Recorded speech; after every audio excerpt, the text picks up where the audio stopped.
I paid a very high price, lost my entire family, just to stand for the truth, trying to change the situation in the Middle East. And I find myself in the captivity of what's so-called politically correctness in this country. I cannot move. Media, don't talk about this. We cannot talk about that. And all I say, I am a witness. I'm not an expert. I'm not sharing my personal opinion. This is the way that things are. And it seems that people rather to stick their head in the sand and not to face the reality. Well, my name is Mosab Hassan Yousef. I'm the oldest son of Sheikh Hassan Yousef, my beloved father, who I still love and respect. One of the most amazing examples among men. And he will be forever. I'm talking about him as a person now, on the personal level. But unfortunately, that my father is involved in Hamas movement and the Muslim Brotherhood. He's one of the founders of Hamas. Before that, he was one of the local leaders of the Muslim Brotherhood. I was arrested by the Israeli Shin Bet, and I agreed to work for the Israeli Shin Bet. My goal was to infiltrate the agency, and I ended up working for the Shin Bet against Hamas, against what I was planning from the beginning. I wrote a book, Son of Hamas, about all details of this transformation.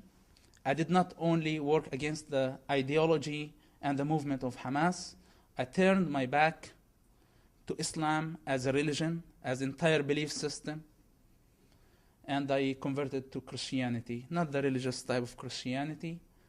I became a Jesus Christ follower. The walls of isolations that protected Islam for 1400 years are gone. Now we have media, we have satellite TV, we have social networks, and people have access to information. Islam can't stand this new reality. Now, what we are witnessing today in the Middle East, and nobody is talking about it, this is the beginning of the collapse of Islam. First, the collapse of the Islamic political systems. They are collapsing one after another.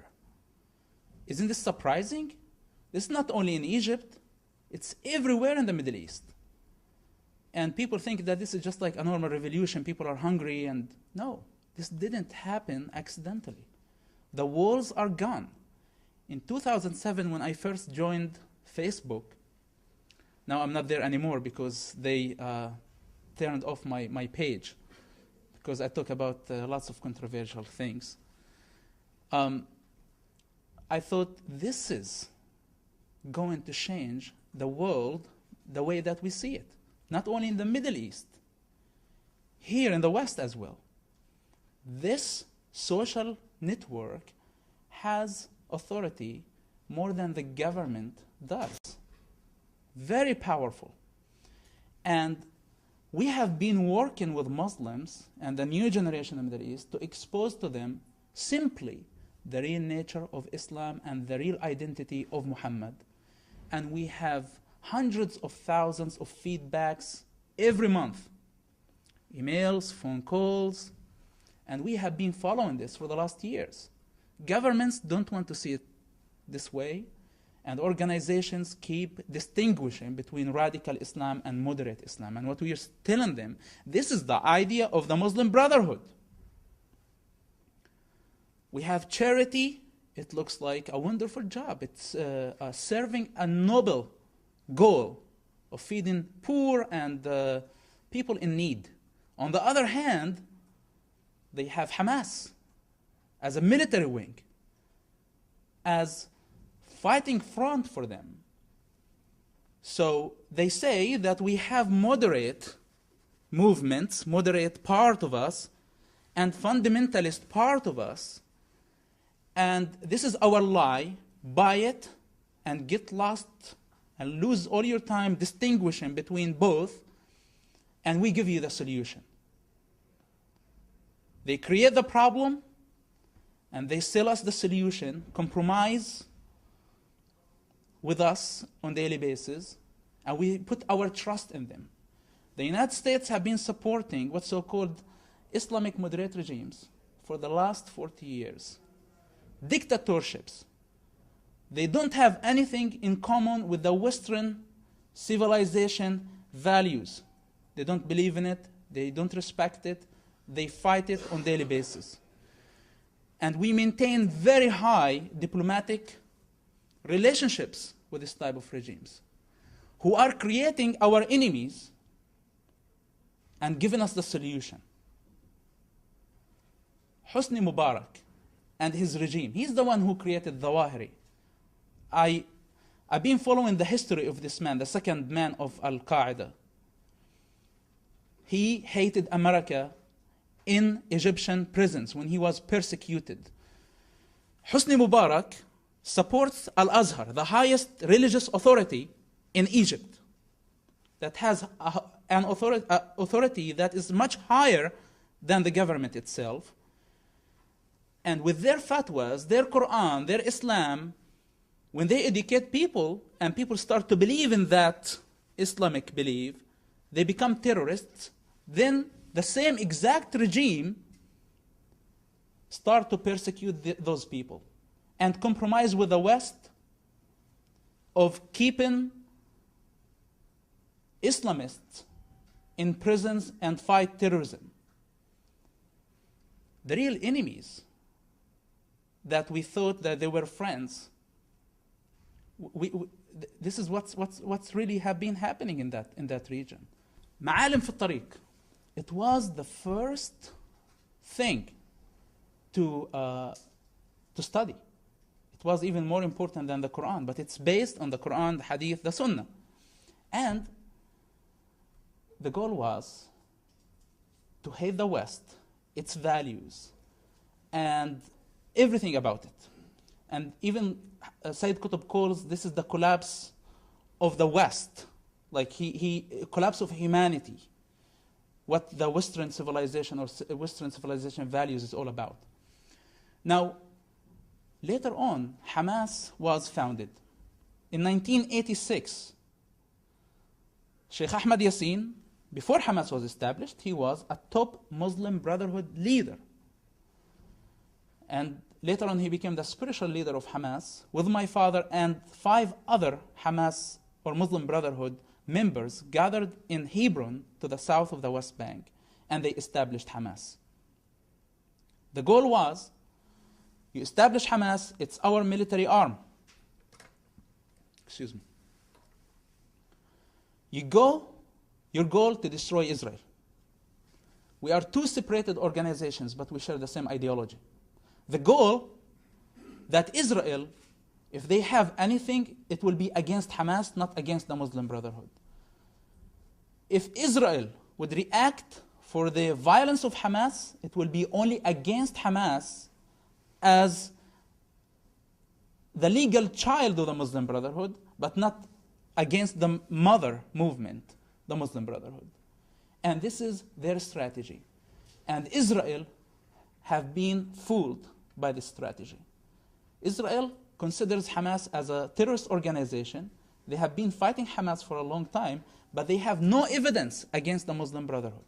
While the Muslim Brotherhood are providing the infrastructure, which is schools, charity committees, hospitals, all type of support to Hamas members and their families. And people still believe the lie that there is no difference, there is a difference between the 2 movements. The strength of the Muslim Brotherhood is their ideology, and this is the real problem. In Jordan, they are more peaceful. By the way, the Jordanian Muslim Brotherhood have been controlling the Jordanian parliament for the last 20 years, for people who are afraid that the Muslim Brotherhood would control the Egyptian parliament. I see it happening because they have members and they have a very strong movement in Egypt. It will concern me if they can't control the army. But we can't stop them of controlling the parliament if they go through elections. In the meantime, the best way to defeat the Muslim Brotherhood and Hamas and all terrorist groups that they were born from the womb of the Muslim Brotherhood, including Al-Qaeda and its leader Bin Laden. He is inspired by Hassan al-Banna.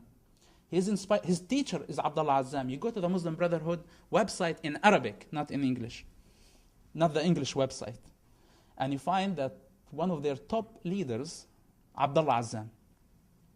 Abdullah Azzam is the Muslim secular who fought against the Soviet Union, and Bin Laden is one of his students.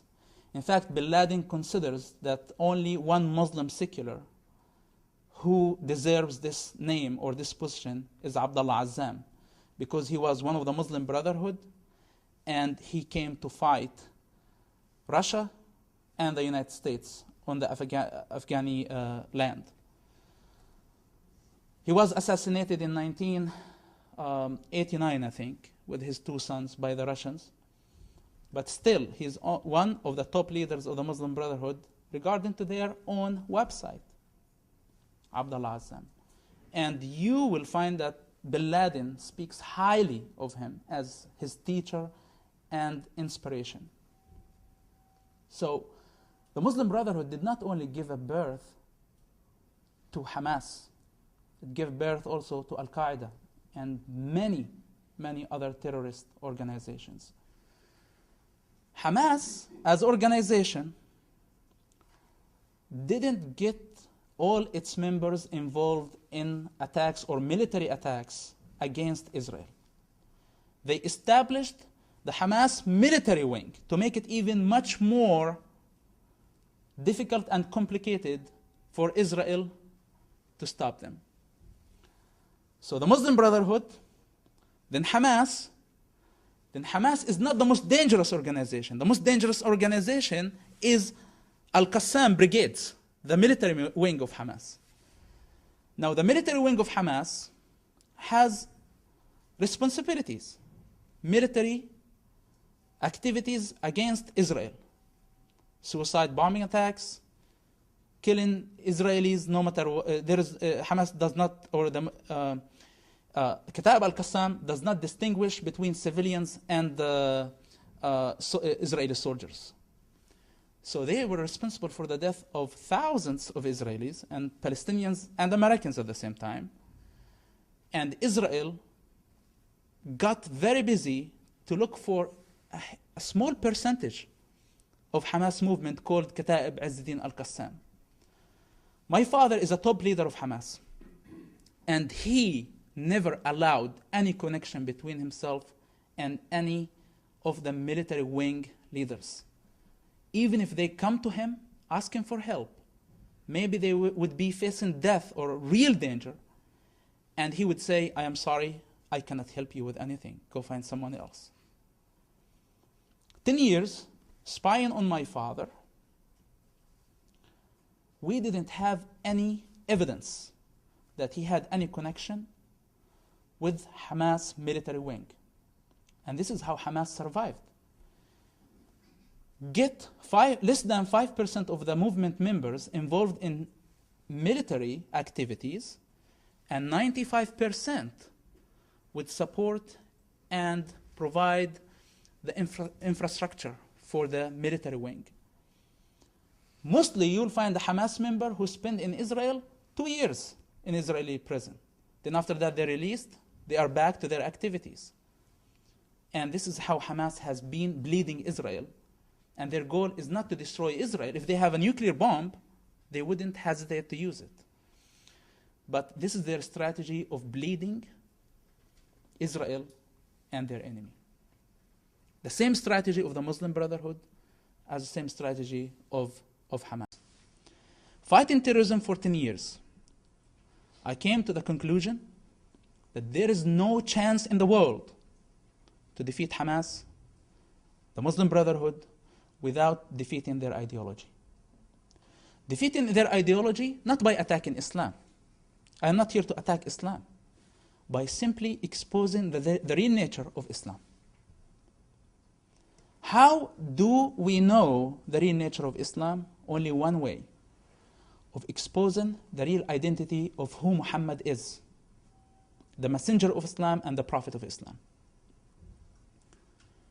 If we go and try to find the controversial about the real nature of the Quran, this is a peaceful verse, and somebody responds with a violent verse, then someone else, and it's a controversial, it's a mess. So we tell them, okay, sorry, people here in the West don't know the real nature. They cannot read Arabic. It's not people's fault here. And you're taking full advantage of fooling people because they don't understand your language and the real nature of your religion. I simply say, let's study the behavior of the Prophet of Islam. They're saying that it's a religion of peace. And I simply say, was your Prophet a peaceful man? Or he was a man of war? Did he kill? Did he conquest civilizations? Did he spread his message by sword? Were there hundreds of thousands of people who were killed because of his message? And the answer, not from the Muslim mouth and not what I say in the Quran and in the Islamic books, yes, he did. He's a man of war, he's not a man of peace. And this is the way, one of the most important things to know about the real nature of Islam. So, if this is the real nature of Islam, are we going to keep repeating this lie and distinguishing between moderate Islam and fanatic Islam? We will never be able to defeat this enemy. And when I say this enemy, as ideology, not as Muslims. Our problem is not with Muslims. Muslims are peaceful people. And what they're trying to do to protect their identity. They protect their identity by protecting Islam. Unfortunately, Muslims have no idea what Islam is all about. The image of Muhammad that they have in mind, the modern Muhammad, is totally different than the Muhammad who lived 1400 years ago. Their understanding of the Quran is totally wrong because they don't know the language of the Quran. We have 1.5 billion Muslims, 300 million of them only speak Arabic, and less than 5% of the 300 million understand the language of the Quran. In order to understand the language of the Quran, that's very different than the street language, you have to go through hundreds of books to be able to understand it. What we did recently, we translated the Quran into the street language and we exposed all the mistakes in the Quran. The second step is going to be to expose the real identity of Muhammad. Today, what's happening in the Middle East, and I said after this revolution against the political systems in the Middle East, this is the beginning of the collapse of the entire religion that I compare it to the Dark Ages, when Christians did not have access to the Bible. They were listening to their leaders. It was in Greek. They could not even have it. They couldn't afford having a Bible. And the revolution started when Martin Luther hanged his 95 theses on the Old Saint Church. This is where the revolution started, the actual revolution. That the revolution starts in the heart, revolution against the powers of darkness, before it's a revolution against political systems. It's very easy for the young generation in the Middle East to go against political systems, but they don't understand that their problem is not with political systems. Today, we can keep supervising what's happening in the Middle East and trying to lie to ourselves by trying to find weak answers or explanation for what's going on. And this corrupt political regimes would be replaced in much worse political regimes. It can be the Muslim Brotherhood, it can be Hamas, or even much worse. In order to bring peace to our world, we need to expose the powers of darkness. And Islam, religion in general, is one of those. It's against humanity. And I don't see any problem of exposing the real nature of Islam and the real nature of Muhammad. Muslims will be the first to turn their back on Islam. This is what we have been doing, and this is what we are working on. And I understand the sensitivity of this, but my goal to liberate my people. If we keep fighting the Muslim Brotherhood, Hamas, we will never win this war. Israeli intelligence that I worked for is one of the most,